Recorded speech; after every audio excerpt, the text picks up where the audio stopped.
For as long as I can remember, people have told me that I'm strong. Mostly because I made it out of the trenches, as my teenage daughter likes to say.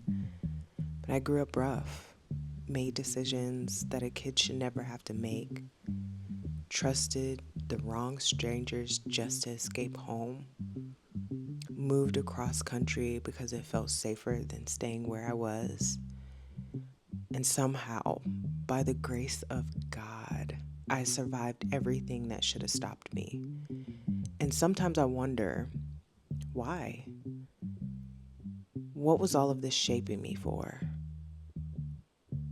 And then I look at my husband and my kids, and I realize it wasn't just about escaping my past. It was about building something better for them, a safe home, a different legacy, a life full of love instead of survival. This is our beginning, and I'm done running from where I came from. I'm building where we're going.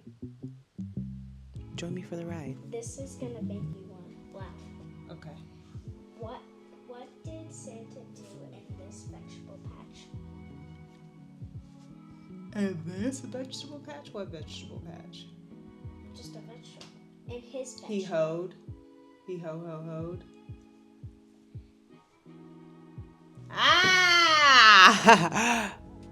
I would get that one.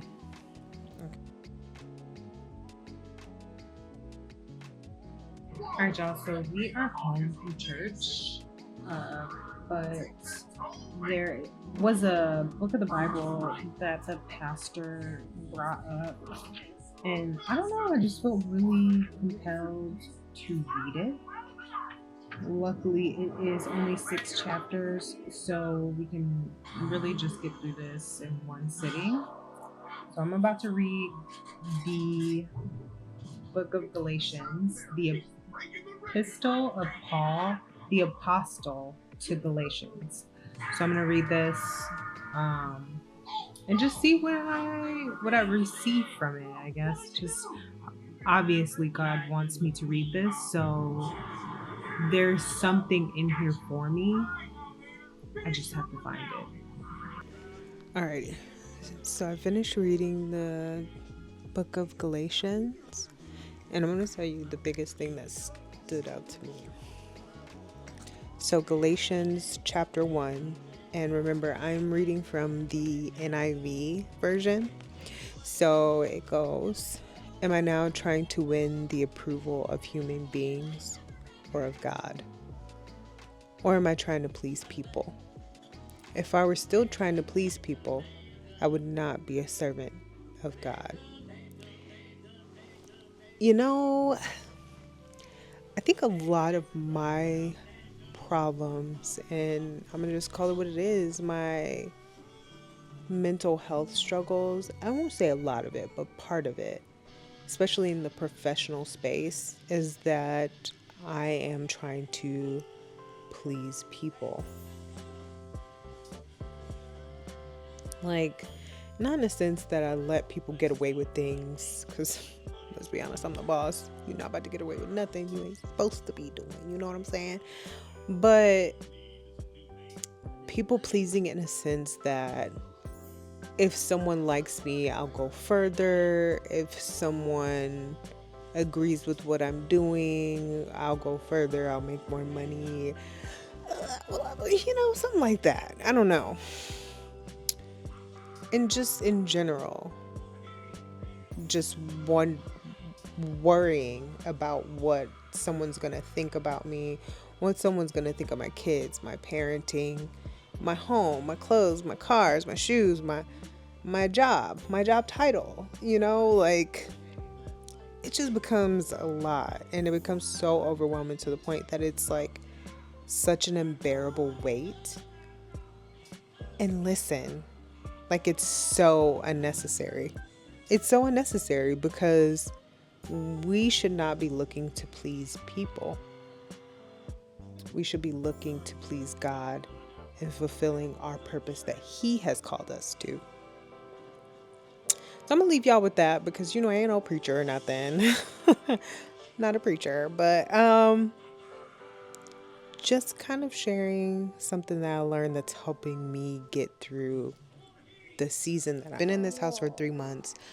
For the last 2 months, I want to say I've been trying to find a way to get us all there. That sounds crazy because we have vehicles. I just learned that this church is literally 6 minutes away from us. You just go down the street. It's 2 turns. So there was no physical reason that I hadn't gone. It was all mental, emotional, and spiritual.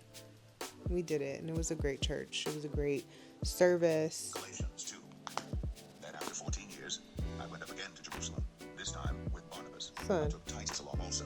I went in response to a revelation. Okay, I said I read it. With those esteemed as leaders, I presented The audio them the read it to me, but I followed along. I wanted to be sure I was Okay, Lord, I'm just being honest. Lord, I'm being honest, cause obviously he wanted me to, right? The video called me out. Anyway. Now my son's watching Blippi on my phone.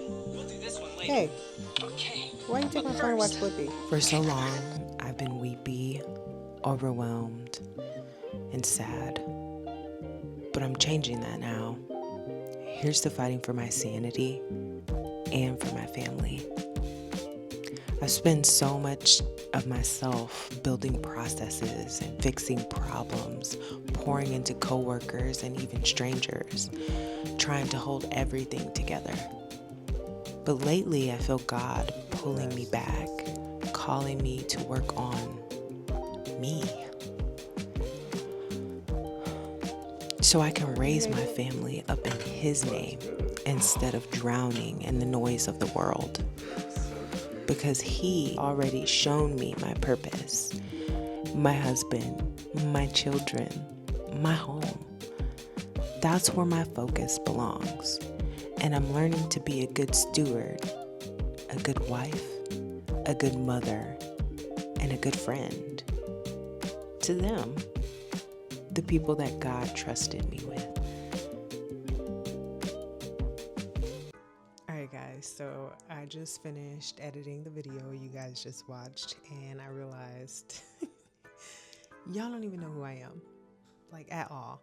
So let me introduce myself. My name is Asha. I am a married mom of 3. I am also a follower of Christ, and I just wanted to say that, hey, this is something that I enjoy. I plan on creating more content, so why don't you subscribe, like this video, because it'll really help me out, or so I hear. Y'all stay blessed, okay? Have a good day.